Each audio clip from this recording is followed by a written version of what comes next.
Good morning and good day to all those joining in person and to the viewers online. My name is Pavlo, and I am the president of the Interdisciplinary Consulting Association at the University of Alberta. Today with me, I have three fantastic student finalists for the Global Hydrogen Case Competition joining us here in person.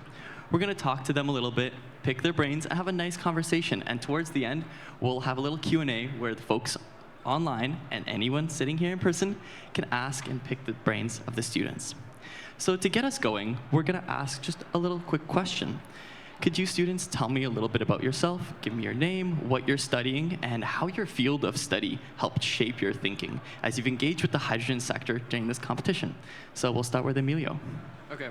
Yeah, so I'm Emilio. I'm from Mexico. I'm representing Team Hydrogeniuses. And I'm a chemical engineer, so everything that has to do with the chemical process of making hydrogen, I understand. And that's how chemical engineering has helped me in understanding what's going on with all of the hydrogen stuff and how it is produced. So thank you. Thank you for that, Emilio. We'll pass it along. Hi, everybody. My name is Chris. I'm from the United States, and I'm representing Team HydroCore. And being here has been absolutely one of the most defining moments of my undergraduate experience so far. I think, what I hear about hydrogen from the United States, what I hear about hydrogen in the news, it's very, very different from what I'm experiencing today and this week overall. And I think the biggest takeaway for me from being here is how real the use cases are across very niche industries. And I think that's one of the most powerful aspects of hydrogen that I've learned.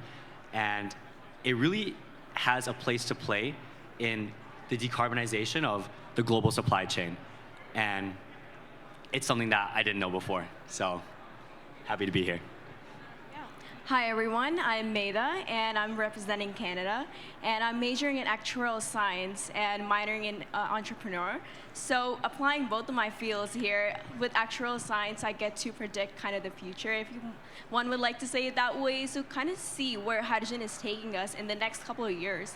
And the time right now, it's been really interesting, and being at the conference, meeting everyone working in this industry, it just really shows how hydrogen is the future for today.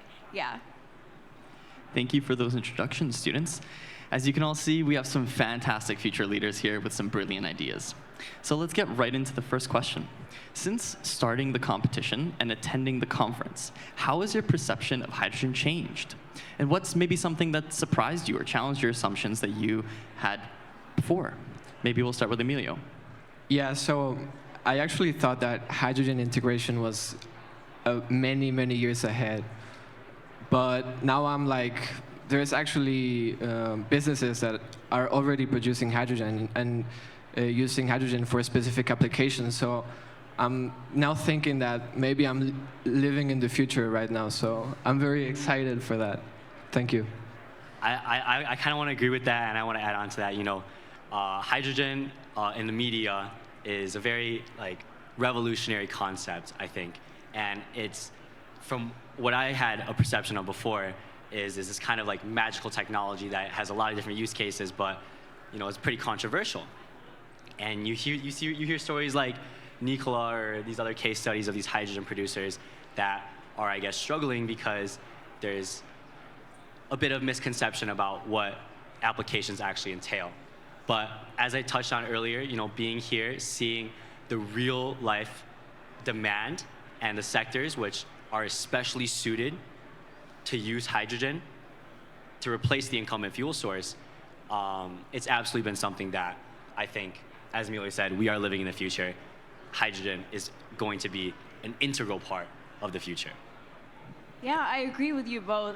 Hydrogen is definitely the future, and just seeing how cool this field is and how last year I was more so familiar with transportation and hydrogen there with dual fuel cells, but working with sectors like mining, agriculture, and oil and gas, with talking to companies and people from ATCO and Nutrient and how projects are being developed right now.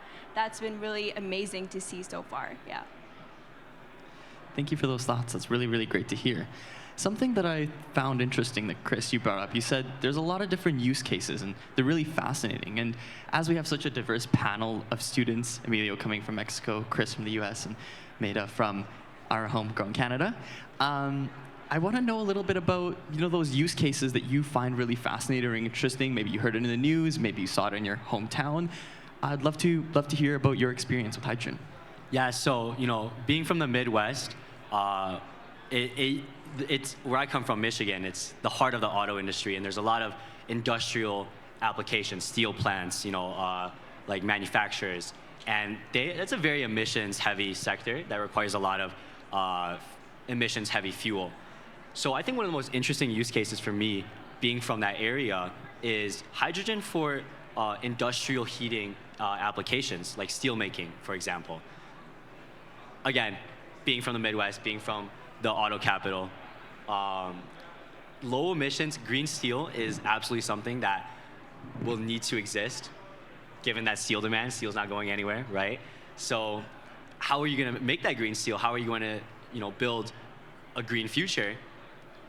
And I think the answer is hydrogen. It's one of the most exciting applications for me. Yeah, I also agree with hydrogen use as a way of getting thermal energy.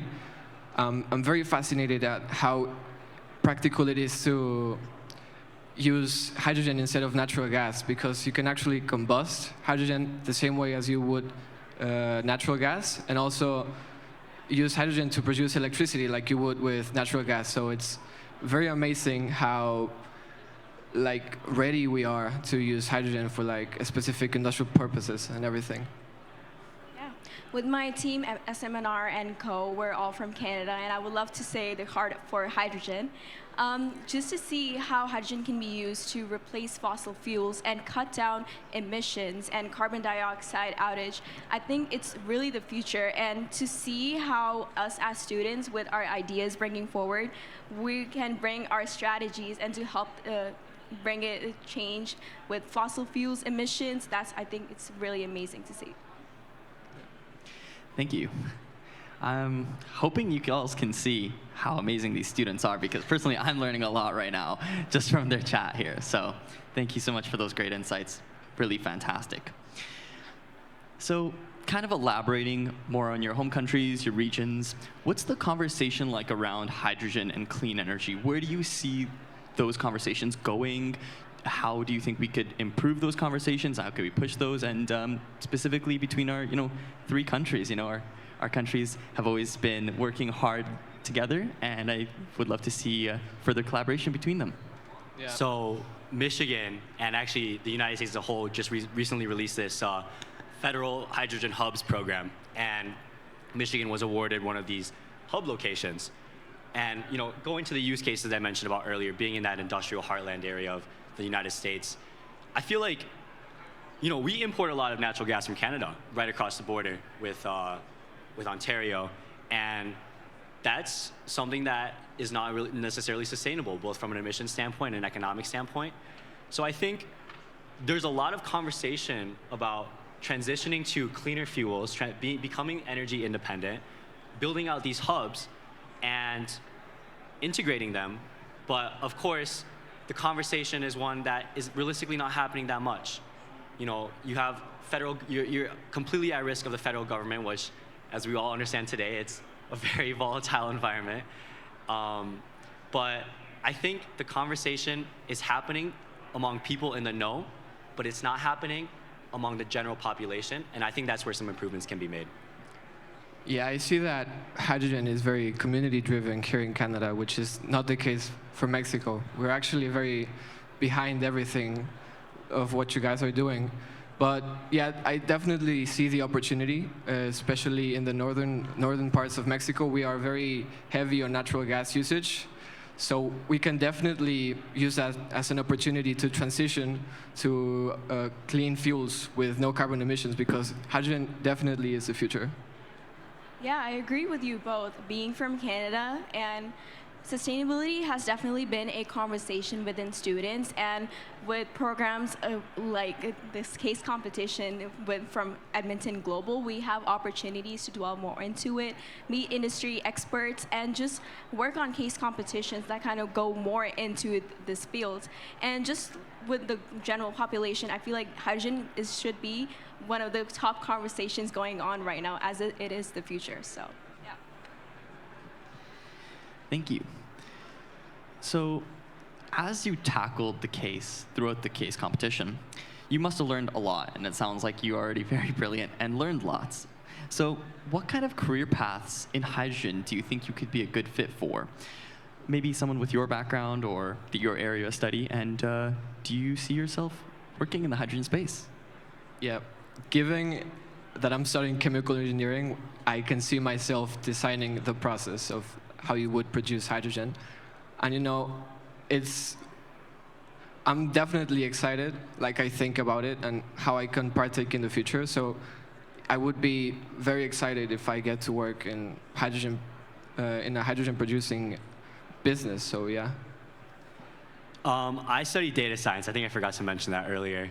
And it's pretty distinct from most of the energy supply chain. I would say a lot of my peers, they're not going into this space. You know, they're going to Amazon or Google. But it's actually those specific use cases where I would love to see myself in, decarbonizing those data centers, decarbonizing a lot of the, I guess, energy usage that goes on in the tech sector, and exploring that intersection between the tangible supply chain, the energy supply chain that they consume so much of these days. And I think hydrogen plays a vital part of that. So obviously looking at things through the lens of data science and computer science, you know, very quantitative, a look at how it's made or how you import it. But that would probably be one of my dream jobs, would be to assist with that. Chris, I think you can definitely use data science to convince the world that hydrogen is a great alternative. So, thank you. Yeah, after talking to my peers here and engineers all throughout the past couple of days, I almost switched my major to chemical engineering. But within actuarial science as well, sustainability and clean energy considering the past couple of years, and just to see where my field would take me within a niche subject like hydrogen and actuarial science and where that ties in. I would really like to go forward in that, as it is a really important and interesting subject to talk about. Thank you very much for that. So I think now what we can do is we can ask anyone online or in the audience if they would like to prod some questions from the students. As you can see, they're very brilliant. They got a lot of smart ideas, and they're really pushing ingenuity. So I'd love to hear anyone from the audience has any questions today. Have a question? Sorry, just looking forward, if there are students from next year who are looking back at this panel today and kind of watching it back as they prepare for their case competition, what advice would you give to those students next year? Okay, so stay calm. You have time to work on what you will present, and definitely keep the bigger picture in mind. Like, you have to engineering part of the case competition, you have to maybe use data science or maybe use like a business kind of vision, I don't know, perspective. So yeah, definitely stay calm, do what you're good at, and also try and expand what you, like, what other perspectives you can, I don't know, take something from. At this convention, there are so many conferences going on, strategic, technical, and I would really like to say that go to as many as you can. There are so many experts here with abundance of knowledge, and to use that and to get to know people that are actually working in these projects, you get to have primary sources and to develop your ideas even more. So I would say go to more conferences, talk to a lot of people, and that would definitely help, yeah. I think I completely agree with that. In fact, I think my advice would be to finish your slides before you get here, because absolutely, I wish I had the time to really explore the conference in, I guess, the brief 2 hours that I've spent along the floor listening to strategic conference speakers, I've learned so much more about the industry, about the applications, about hydrogen than in the 2 months of research I did leading up to this, right? This is my first conference ever, and I think it's such an invaluable experience to be here to talk to people who are actually in the space instead of just asking ChatGPT or looking at Google. So Definitely. Yeah. Well, I'm really glad that you guys are getting a lot of experience, learning a lot, kind of going more over on the conference itself and, like Medha mentioned, the various panels. Were there any panels that specifically stuck out to you? I know, Chris, you might have not had too much time to attend them, no worries, but Emilio or Medha, maybe were there any perceptions that you had before those panels, or any specific speakers that you thought, wow, they really blew it out the park? Okay, if I'm gonna be very honest. I only attended one panel because I was also finishing my presentation, but the panel was about hydrogen in transportation, and it's the same thing I thought about hydrogen. I thought hydrogen implementation in transport means was very into the future. Like it is not going to happen right now, but apparently it is. And in Canada, there are companies that are making these trucks and cars that work on hydrogen. So yeah, that kind of opened my mind, and I'm very excited to see those cars and trucks in Mexico very soon. Please, Canada. Yeah, so this is my second Edmonton with Edmonton Global over here with the convention, and so being here for the second time, I used my first time pretty efficiently. This time I was also working on my slides till the deadline, but last year I was fortunate enough to attend as many conferences as possible, and I remember one very vividly. It was with University of Alberta about the salt caverns in Alberta here, and how CCS storage could be used efficiently with hydrogen, and that really helped me with just to get to know more about hydrogen and where exactly we're headed with Alberta here. I didn't attend any conferences or any panels, but I guess a couple that I wish I was able to do would be the international and commerce ones. I met a lot of people from, Poland, Hungary, Japan, and I feel like that's an aspect of hydrogen that I think is really promising, which is the international aspect of it, the shipping. And I would love to see how, places that are dependent on liquefied natural gas, they're dependent on importing energy. What do they think about importing hydrogen, and how do they propose to do it? Yeah, I agree with you, Chris. I think it's really amazing to see how today's challenges and the challenges we face going on really bring and unify us together, right? And as you can see here by the students, it really brings together so many different nations, so many different countries, and people from all over the world. So it's really fantastic to see. Maybe we'll just go back to the audience and see if anyone in the audience has a question. We'll just go over to you. Yeah, I've got a question. So as students, you mentioned that it's not your first time in the Edmonton region, but is it your first time in the Edmonton region? What's something that you might have learned maybe about just the Edmonton region in general that was really fascinating to you, and how have you spent your time here? What have you learned here? Yeah, so it's actually my first time in Canada. So what I've learned about the Edmonton region is first that it's a very important hydrogen hub. I didn't know that, which is surprising because I'm participating in this case competition about hydrogen. But yeah, I definitely didn't hear much about Edmonton in Mexico, but yeah, they're doing cool stuff over here, so yeah. Before we got to this conference, me and my team, we had the privilege to stop at Banff. It's a beautiful area, and we really got to see not just Edmonton, but the Calgary region, obviously the beautiful Canadian Rocky Mountains. And I guess, we did this hike, and we saw a lot of trains and mining operations in Banff. I guess it's the biggest thing I learned about the Edmonton and the Alberta region as in general is that there's so many strong industrial applications everywhere. You have the Edmonton Hydrogen Hub, you have the Calgary Hydrogen Hub, and even in Banff you have like these mining operations, and the infrastructure is so well thought out. It was very, very impressive. Yeah, so being from Alberta, I've only been to Edmonton once before this, and it was for the convention. And just being here every time, I just learn more about how much the people here are invested into the oil and gas industry, the infrastructure, and just bringing our future forward. So that's always really nice to learn. Yeah. Thank you. I believe I saw another question we had right there. You mentioned AI, ChatGPT.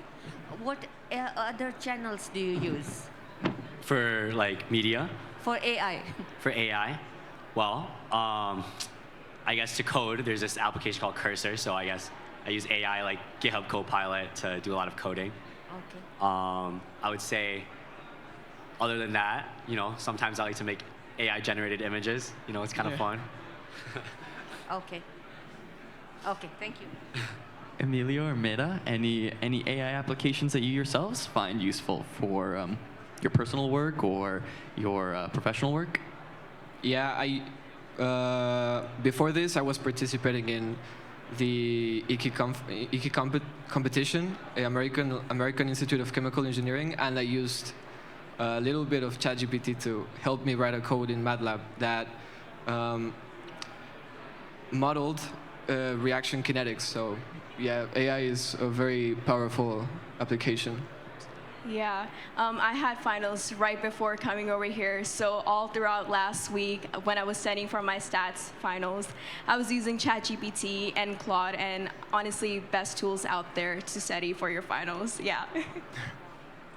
So I think that's really interesting because I know that a lot of our youth typically like to use AI, but a lot of maybe other populations aren't too big on AI. I think that, as the students mentioned, AI is a really powerful tool, and it can really advance a lot of different industries. Although there are many challenges with AI, as we know. Large data centers, large amount of energy, right? You gotta cool those data centers. So I think it's a really interesting idea how, I know, Chris, you previously mentioned, using hydrogen to power those data centers, right? And how can we look in different solutions or different ways, right? Where we might not have looked before. So thank you for that. Just wanted to connect those two different topics. Do we have any other questions out here in the audience? Go for it. So maybe two things I really relate to you guys is ChatGPT and finishing slides till the deadline. So you guys are all the way from Michigan, Mexico, and Calgary. So you guys are the future leaders in the hydrogen economy. So my question is, what skills do you think will be most valuable for future leaders in the hydrogen economy? Is it technical knowledge, policy knowledge, communication, or something else? I would say global vision and empathy. We need leaders that think not only about their country, but other countries also. And we need them to be empathetic, because you cannot do something for your country that will be bad for another country. So we need that kind of vision and empathy. I'll have a unique one. I think it's a risk appetite. I think hydrogen, it's a very immature technology, and to be a future leader in this space, you need to be able to deal with the uncertainty and be able to adapt to a lot of the challenges that in reality are unprecedented, right? There's a lot of technological difficulties that come with hydrogen that I think really require this ability to think quickly on your feet and make decisions quickly, to be decisive.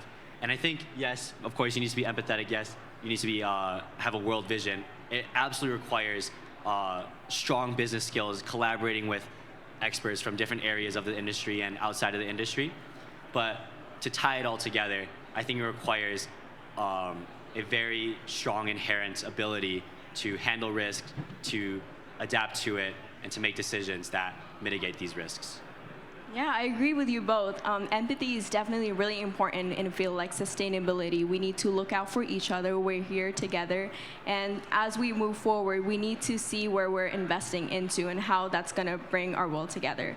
And with risk and mitigation as well, with my field in actuarial science, that's something I'm always dealing with, as well, as you never know what's next, right? To see how you can deal with problems and to solve them on your staff, that's a really important skill to have, yeah.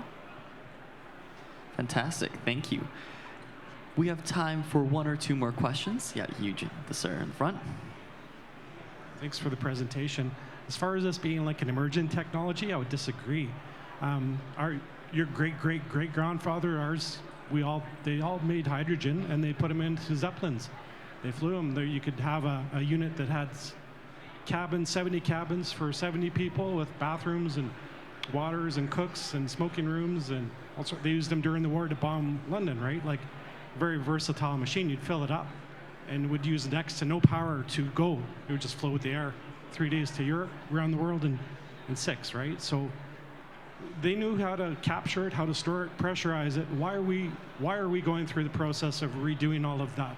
Why do we have to go back and redo all this technology when they already had filling stations in the States for hydrogen to fill up the Zeppelins, right? They came to Nova Scotia, they came to Canada. We already had all that infrastructure.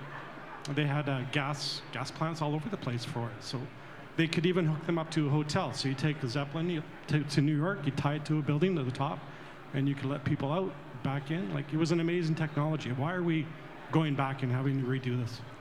I think you raise a really interesting point, which is this sort of gap between people who know about hydrogen and people who don't. As far as I'm concerned, for the 21 years I've been alive, this is the first I'm hearing about hydrogen, right? I've never heard it in the news and media. I hear about oil and gas all the time. I hear about solar panels. But hydrogen is something that I think the general population just doesn't know that much about. I think you're absolutely right. 100 years ago, we were using hydrogen for hot air balloons or for cars or whatever. But for some reason, I don't know what reason, this gap widened in the late 90s or in the late 1900s. I think the reason why that there's so much talk about reinventing the wheel, I guess in this case, is because a lot of people didn't know the wheel existed. And I think that's where, I guess, conferences like these come into play. That's where, as I mentioned earlier, the conversation around hydrogen should be happening on a broader scale, because the technology is absolutely there, and I think it really is a matter of adoption by the population. I guess there were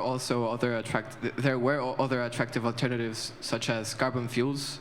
Like, you don't need hydrogen to fuel a Zeppelin if you have a jet engine that you can power with cheap diesel or whatever. So I guess now that we're looking into no emissions, into a future with no carbon emissions, we are now paying more attention to hydrogen because of how innovative it is, in the sense that it has no carbon emissions. So yeah. Yeah, it's definitely a very innovative field, and this is my second time now being at the convention. Before last year's convention, I wasn't that familiar with the field as well, and having conversations with my peers at my university, it's definitely a new field to us as due to the gap, and to see how there's always emphasis on solar, wind, and energies, and to now find out that there's blue, gray, green hydrogen. There's a lot of exploration to do in this field as students as well, to just close that gap that would make us more strategic to where we bring our ideas forward, for sure. Thank you very much for that fantastic question and really great answers. So as we're wrapping up here, I'd love to give the students one last opportunity to maybe quick 10-second, maybe instill some inspiration for future students, for not just students, but for professionals, and any maybe last final thoughts you have. We'll just start with you, Emilio. Yeah, I just want to ask everyone to be kind to each other and to work together for a better future, because right now it's all of North America. So let's hope that maybe in the future we can work together and try making a better future for the next generations to come. I'm going to echo that, and I think that climate change is obviously our generation's biggest issue. That's what a lot of people, a lot of my peers are focused on solving. So I completely want to echo that. I think, work together, be kind, and understand that the world is yours and this technology needs to be implemented, and we need people like us to help do it. Yeah, for sure. We are the future, and as students as well, we're bringing it forward to be kind and just work together. And yeah, that should be our motive, for sure. Thank you so much, students. I want to thank Emilio, Chris, and Medha for these fantastic answers and for your fantastic insights.